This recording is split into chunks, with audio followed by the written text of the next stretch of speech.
Hello and good morning, everyone. Welcome to this session of the Virtual Curriculum Fair for 2025. I'm joined by Jenny and Keith, who will be presenting on history, social science, and science with Beyond the Page. Jenny, go ahead. The floor is yours.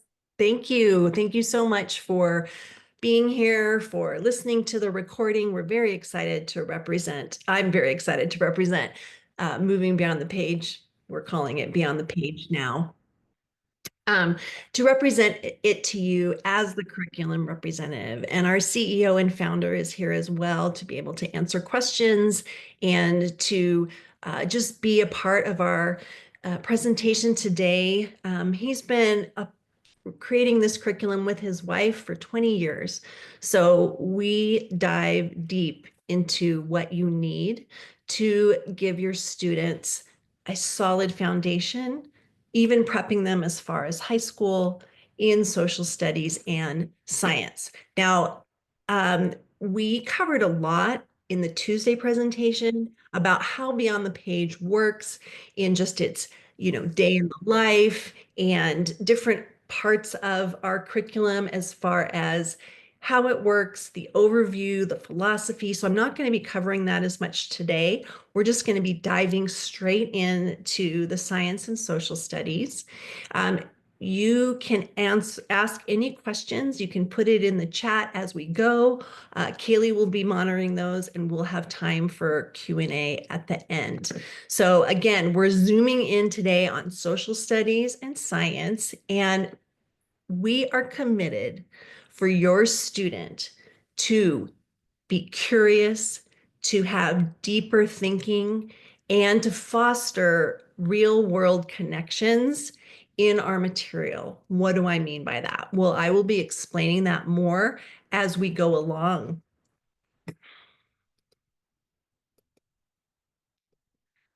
Excuse me just a second. So whether you're just beginning or you're looking for something that better matches your student's personality and interests, Beyond the Page offers something truly unique. And that is that we are one, interdisciplinary. Now, what do I mean by that? It means that we are connecting subjects so that things aren't just in individual buckets. So your language arts would connect to whatever your student is studying in either social studies or science. In the younger grades, they're all connected, and I'll go over that in just a minute. We want you to experience, and your student to experience, things beyond the page. So we have lots of hands-on activities, and we provide the materials for that. And I have some great examples of how that's going to work. So let's start with science. Now, from the beginning, as young as 4 or 5 years old, kindergarten, first grade, we are starting to lay the foundation in the disciplines that they will be entering into in junior high and high school. So that includes earth science, biology, chemistry, physics. You probably remember from your high school days how those corresponded with the grades. And we also want to spiral the subjects. So what do I mean by that? That means that we're introducing subjects in first grade that they will then revisit in the later grades. And I want to give you some examples. So let's talk about weather. So in first grade, they're studying the environment. Well, one of that obviously has to do with weather. Now, everything's connected to literature books. So they are going to be reading a literature book about weather. It's in the first grade level. Readers, you've probably seen it. And they will then, when they're in second grade, revisit weather and be reading books like Does the Sun Sleep? And Sunshine Makes the Seasons. So again, going deeper and deeper. In third grade, They're going to be learning about weather forecasting. They're reading a book about a dog named Tornado. Why is he called Tornado? Well, let's find out. And it's not, again, just a separate reader that they have. It actually is a springboard for them to be learning something about weather that goes deeper than they were introduced to in first and second grade.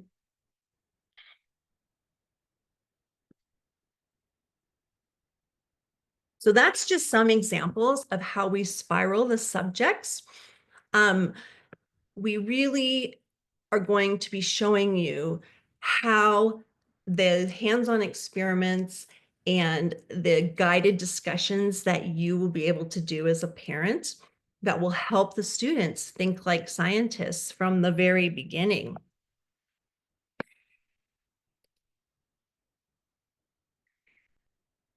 Here's an example of one of our lessons in 8 to 10 science, which is fourth grade.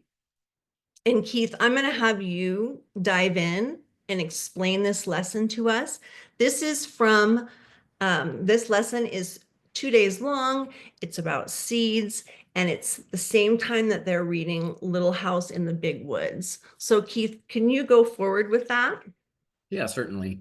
So all of our lessons have a similar structure, and it's similar all the way from our preschool up through middle school in certain aspects. Obviously, the lessons change a whole lot, and the content of the lessons is very different the whole time, but it's got a very familiar structure that parents and students can follow. So we start off with questions to explore, and this is just to sort of get your mind ready for what types of things you're going to be learning about today. Facts and definitions are going to be the things that we are going to want children to, essentially memorize and know. These are the things that they just need to be able to internalize and know and memorize.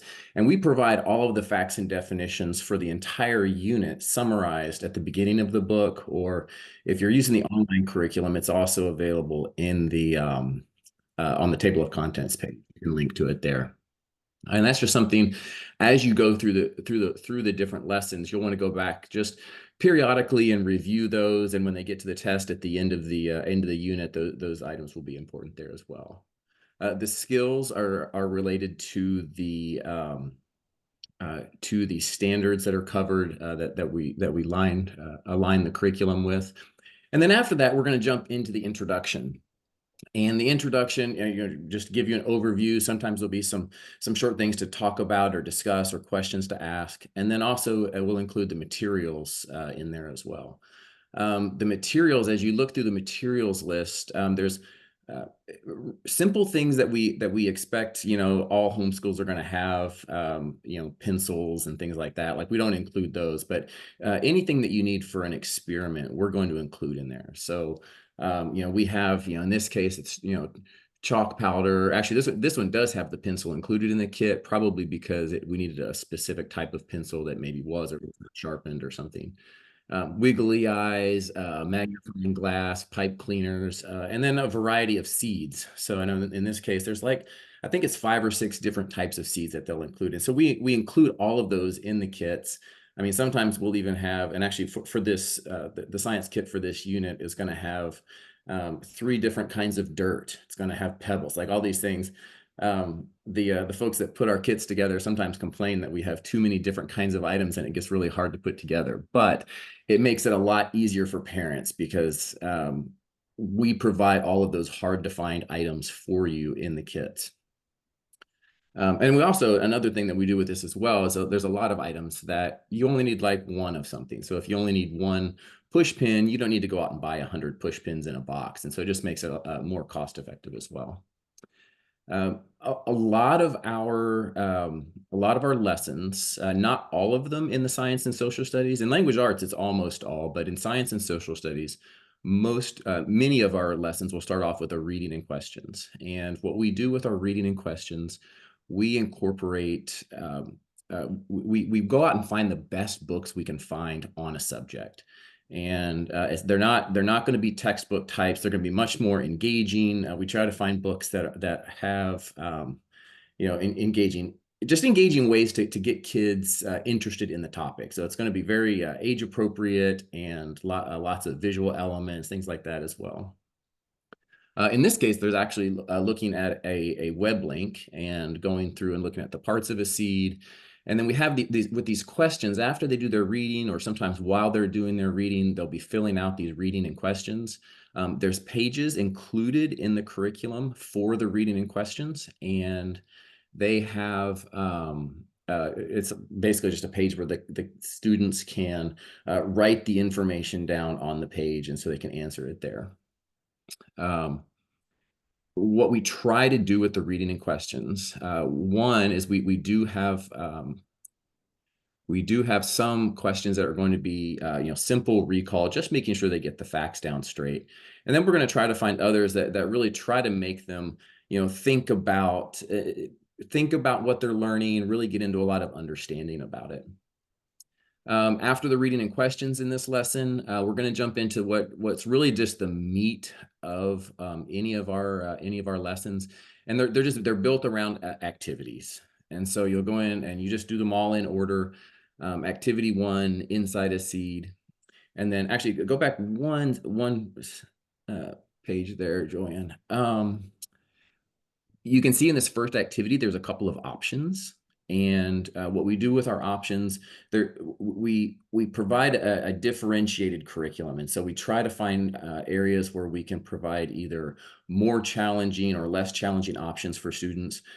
Sometimes the options are going to be ability-based. Sometimes they're going to be interest-based. So if it's based on ability, it's going to be something that the parent is going to want to decide to look at and say, oh yeah, I think this is, in this case, it's a more advanced option number 2. I think that's the one I want my child to use. If it's based on interest, then that's going to be something that maybe the student gets a little more input into what they would like to do. We found that it's funny. My son, when he was doing this, he's actually graduated and working now. Actually, just moved to California too, so he's living out there in LA now. But he would always choose, he would look through the options, and no matter what the interest was, he would choose the one he thought had the least amount of writing on it. So we would always have to sort of gently encourage him to choose the option that would actually be the best for him. So, a lot of, giving students some input, but also guiding them along the way. In this case, this lesson is a 2-day lesson. So there's 3 activities in this first day. And then when you get to that header that says day 2, you'll just stop there and just pick right back up there the next day. And in this case, there's a couple of web links to look at. We have some questions. And then on the next page, I know that Joanne, if you want to go ahead or Joanne, Jenny, sorry about that. We have the different student activity pages, and here's a couple of options, or a couple of samples of activity pages from this lesson, where we're having students answer questions and label parts. And you can see in the second one, we're having them draw this out themselves so that they can, show that they know what they've learned as they go through here.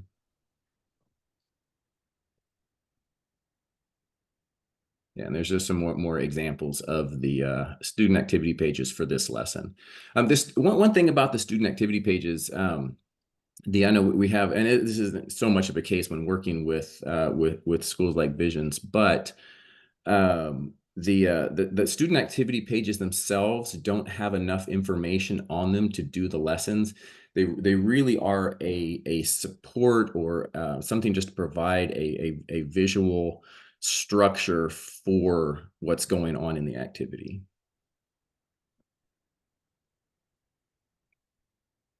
So there's just some more of the examples from this lesson as we go through. And this is a 2-day lesson, so there's quite a few of them on here. But I really love that, this page right before, they're actually building a bee and a flower. So it's really giving their hands opportunities to make it come alive. And that just is wonderful for different types of learning styles. right? So you have the ones that need something more structured, that enjoy that writing and the paper and pencil. And we want all students, of course, to be able to do that, but it also gives hands-on options that, again, we provide all the materials for.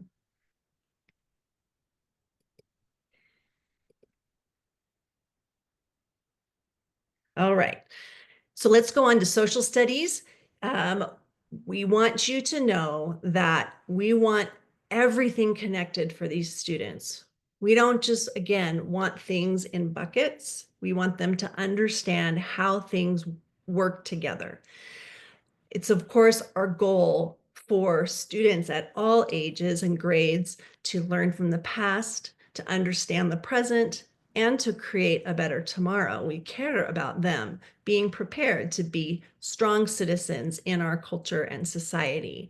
So we want them to think critically, right, about the world by examining how people, places, and systems interact over time.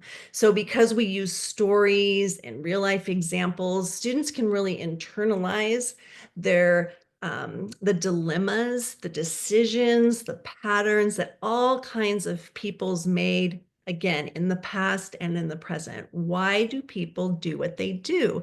These children begin to understand that people from, 100+ years ago, they were just like us. They were making their decisions, they were living their lives, they were making the best choices that they could at the time. Context, context, context. We also include more than just history.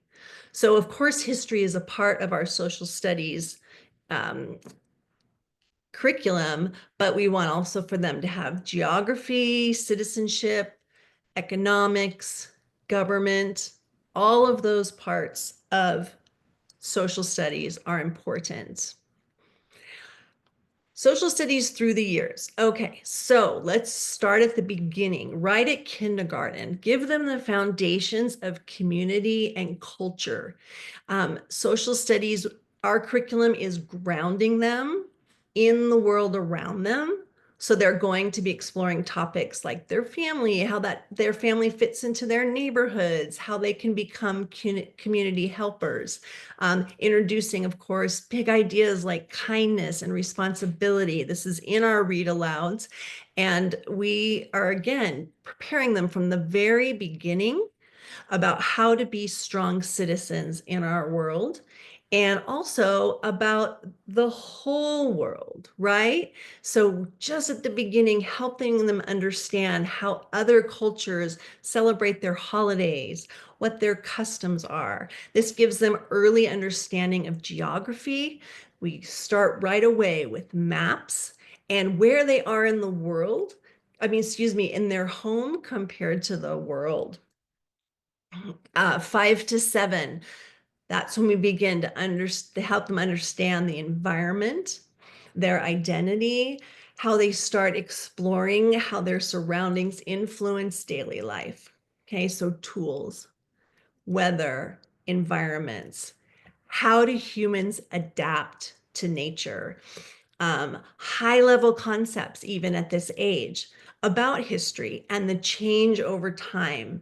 Everything is integrated. I just can't emphasize it enough with read alouds and exploration to help them build comprehension and spark their interests.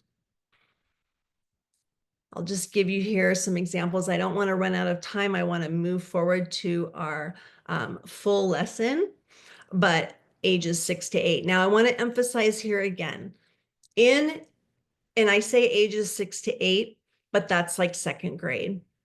Okay, so kindergarten, first grade, second grade, all of our subjects are integrated. They're not separate units. So they're going to get elements in language arts, of science, and social studies at the same time.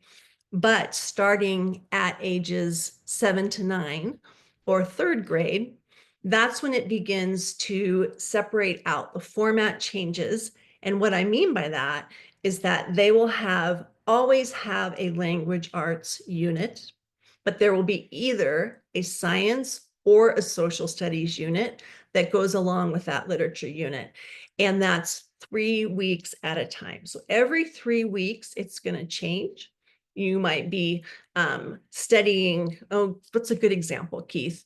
In ages 7 to 9, in their literature, they might be studying, I'm sorry. Yeah, well, I have a couple of examples I Yeah, can. go for it. So like in the very beginning of it, they're going to be studying weather. So they'll start off with a 3-week science unit, and then after that, there's a unit on the land, which is going to be more social studies. It's a social studies focused unit. So and then after 3 weeks after that, they'll switch back into another science unit. Believe that one is going to be on sound. And so we do cover just as much. It throws people off a little bit because we spend 3 weeks in science and then 3 weeks in social studies.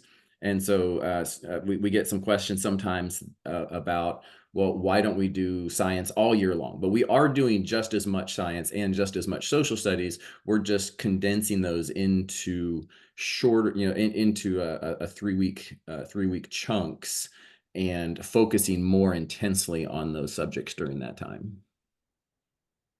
Yes, great. Thank you. Starting in 4th grade, around ages 8 to 10, they're going to be starting a 3-year survey of American history. So in 4th grade, it would be pre-Columbian to the 1800s. 5th grade, 19th century America. That's when they begin doing projects that help them understand the history of their particular state. Which in California, of course, we have plenty to talk about. And then in 6th grade, that's when they would move into modern American history. And so they really are able to engage through timelines and biographies, historical fiction. We want them, again, to connect personally to history. And they will, again, have projects for all of these.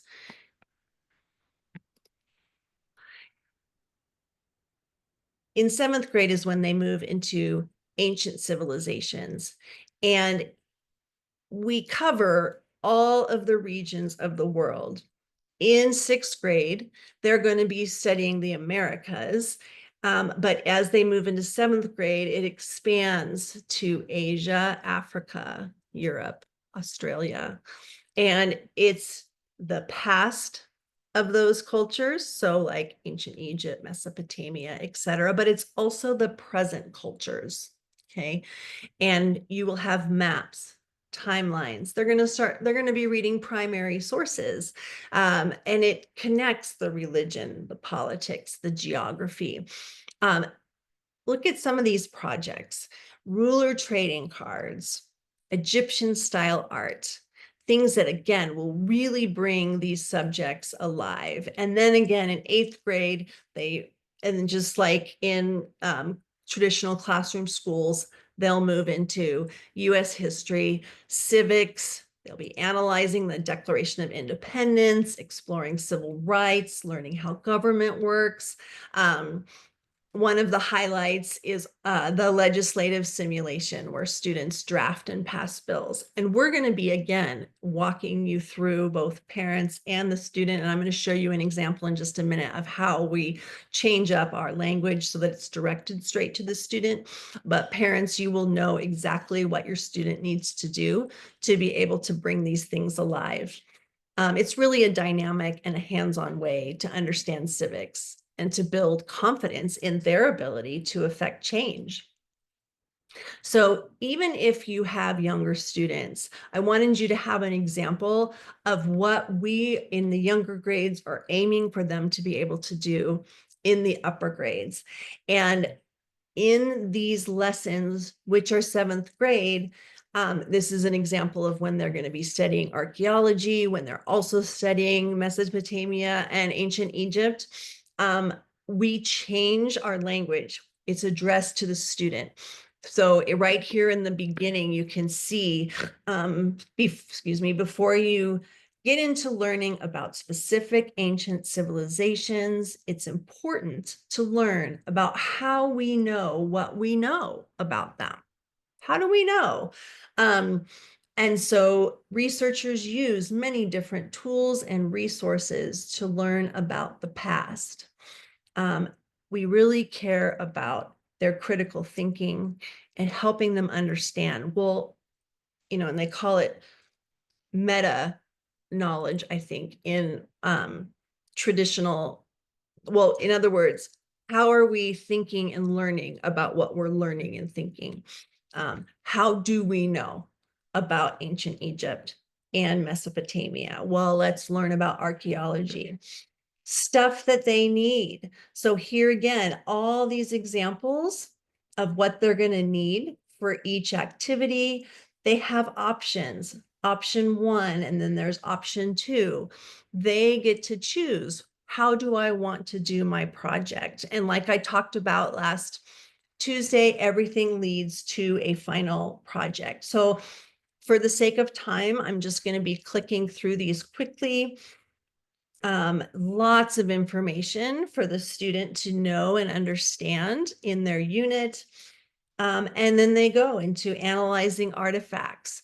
These things, a dig site map. How do archaeologists learn what they do?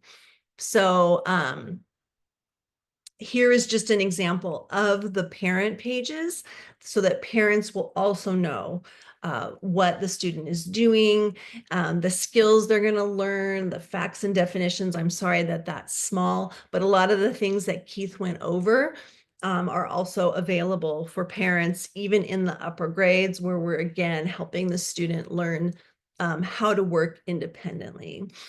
So how do we know that the students are learning things? Well, it's through final projects. This is project-based learning instead of tests. And it really showcases that they know what they're learning about. So they might create a newspaper article in a historical voice, or build a science model, or present a timeline. This kind of assessment really makes learning meaningful and memorable. Here's just some examples to throughout our K-8 program. They're going to create a business. They're going to build a model ecosystem. They're going to design a book about California, and simulate government and historical reenactments.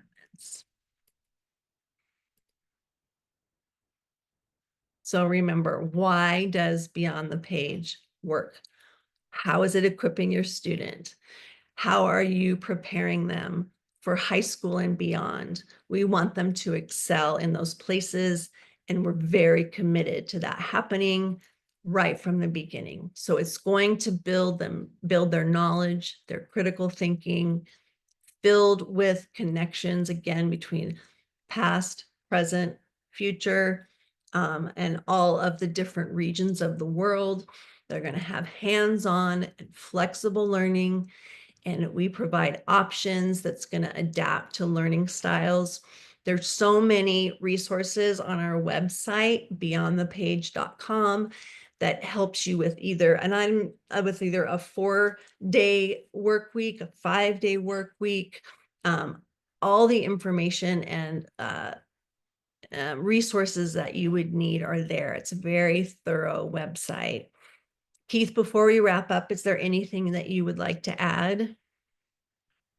Yeah, just one final note here on the what we do switch over. I know you showed the student directed curriculum, and we make that switch in the 5th grade year, which is what we call the age 9 to 11 level, and where the curriculum is written for the student to move through it independently.